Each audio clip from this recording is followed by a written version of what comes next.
Today I'm making chicken stock, and it's almost as easy as 1, 2, 3. You have 1 onion, 2 carrots, and 3 stalks of celery. Now, I decided I had some leeks in the refrigerator, so I used this much leek and only half of the onion.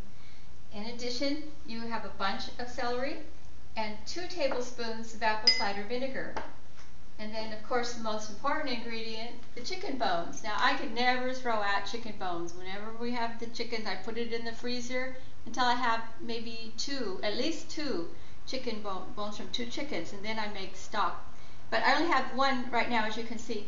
So I asked the butcher for some chicken backs. So in here is 4 quarts of water, and I have 4 chicken backs in there floating around. And I'm going to add my own frozen chicken bones in there.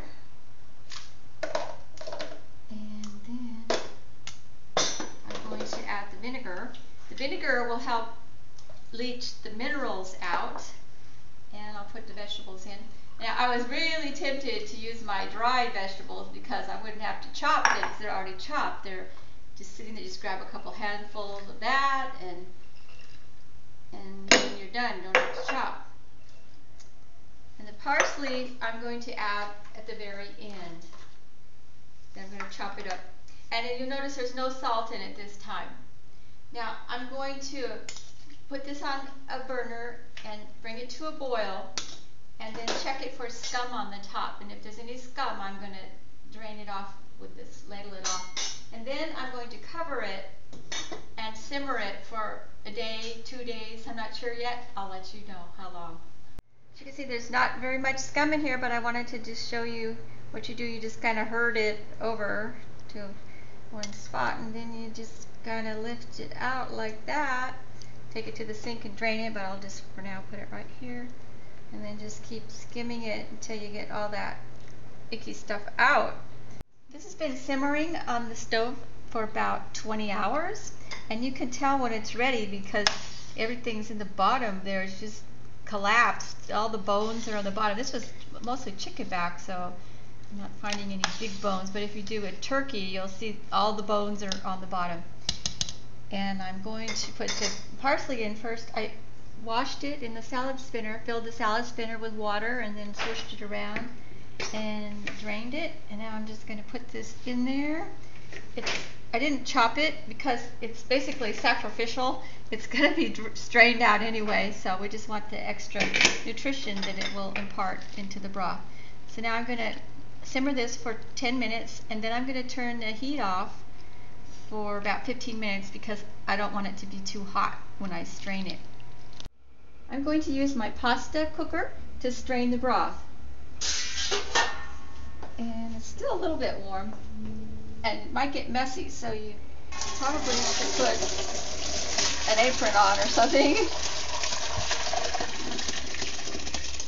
There we go. Okay.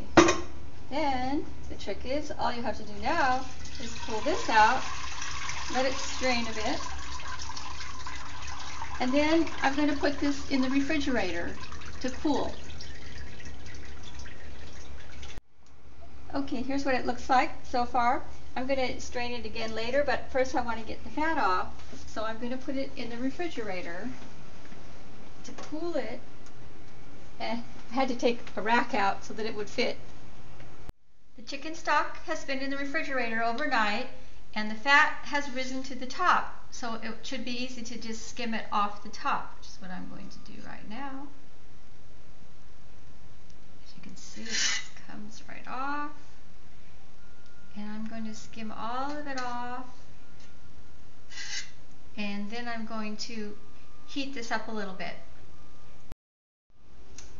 Okay, I heated this up a little bit because the gelatin in there makes it more difficult to pour.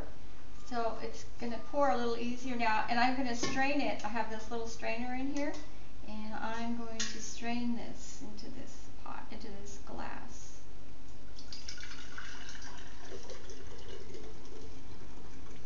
And it's going to fill up more than that. As remember, we put 4 quarts in here, so I'll be filling up a couple more bottles. So here is our chicken stock. I'll put away in the jars, And I'm not sure how the math works on this, but we put in 4 quarts and it kind of looks like we have more than 4 quarts. But I didn't fill them up all the way to the top because I intend to use this, I intend to freeze this. And you need room for the expansion. And here's a jar that I just took out of my freezer. It's a little frosty. But you can see that it really poofs up in there and it's almost hitting the lid. So you want to keep it low if you're going to freeze it. And I also make ice cubes with the broth, so that, and then put them in a Ziploc bag, and then when you just need a little bit of broth or stock, you can just grab your ice cubes. Now when I put these, before I put them in the freezer, I put them in the refrigerator to get them cold first. I've never had any glass break on me in the freezer, and perhaps that's why. So I'll put them in the refrigerator overnight, and then I will put them in the freezer. So there you have delicious, nutritious chicken stock.